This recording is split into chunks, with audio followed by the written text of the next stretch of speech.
ಸನ್ಮಾನ್ಯ ಸಿದ್ದರಾಮಯ್ಯನವರ ನೇತೃತ್ವದಲ್ಲಿ ಡಿ ಕೆ ಶಿವಕುಮಾರ್ ಅವರ ಜೊತೆಗೆ ಇದೇ BJPಯ ದ್ವೇಷದ ರಾಜಕಾರಣದ ವಿರುದ್ಧ ನಾವು ಹೋರಾಟ ಮಾಡ್ತಾ ಇರ್ತಕ್ಕಂಥದ್ದು.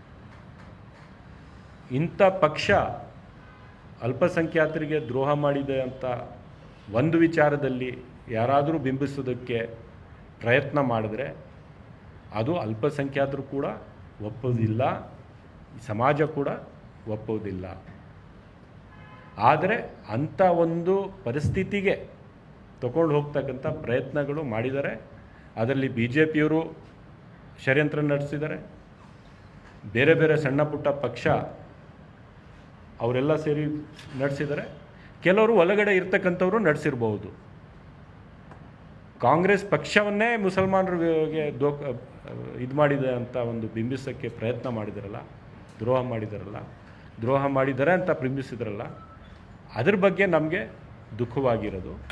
ಮತ್ತು ನಾವಲ್ಲಿ ಹೋಗಿ ಕೆಲಸ ಮಾಡಿದ್ದು ಏನು ಒಪ್ಪಿಗೆ ಆಯಿತು, ಆ ಒಪ್ಪಿಗೆ ತಕ್ಕಂತೆ, ಒಪ್ಪಂದ ತಕ್ಕಂತೆ ಪಕ್ಷದಲ್ಲಿ ಏನು ಮಾತಾಯಿತು ಹೋಗಿರೋದು ಮಾಡಿದ್ದೀವಿ, ಒಗ್ಗಟ್ಟಾಗಿ ಮಾಡಿದ್ದೀವಿ. ಯಾರು ಒಬ್ಬರು ಇಬ್ಬರು ಶ್ರಮಿಸಿದ್ದೀವಿ ಅಂತ ನಾನು ಹೇಳೋದಿಲ್ಲ. ಆಲ್ ಟುಗೆದರ್ ನಾವೆಲ್ಲ ಇಲ್ಲಿ ಕೂತಿರೋರು. ಈಗ ಸಯೀದ್ ಅಹಮದ್ ಅವರು ಇದ್ದಾರೆ, ಚೇರ್ಮನ್ ಆಗಿದ್ದವರು. ಈಗ ಒಬೇದುಲ್ಲಾ ಶರೀಫ್ ಅವರು ಇದ್ದಾರೆ, ಆಗಾ ಸುಲ್ತಾನ್ ಅವರು ಇದ್ದಾರೆ, ಚಾಂದ್ ಪಾಷಾ ಇದ್ದಾರೆ, ಮಕಾಂದರ್ ಇದ್ದಾರೆ. ಈ ಥರ ಬಹಳಷ್ಟು ಜನ ಈಗ ಇವರು ಕೆಲವರು ನಾವು ಇಲ್ಲಿ ಇರೋದು. ತುಂಬ ಜನ ತನ್ವೀರ್ ಸೇಠ್ ಅವರು ಭಾಳ ಕಷ್ಟಪಟ್ಟು ಕೆಲಸ ಮಾಡಿದ್ದಾರೆ. NA ಹಾರಿಸ್ರವರು ಭಾಳ ಶ್ರಮ ಪಟ್ಟಿದ್ದಾರೆ. ರಹೀಂ ಖಾನ್ ಅವರು ಕೆಲಸ ಮಾಡಿದ್ದಾರೆ.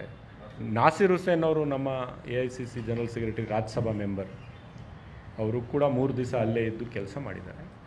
ಸೊ ನಾವೆಲ್ಲ ಸೇರಿ ವಿ ಆಲ್ ಹ್ಯಾವ್ ವರ್ಕ್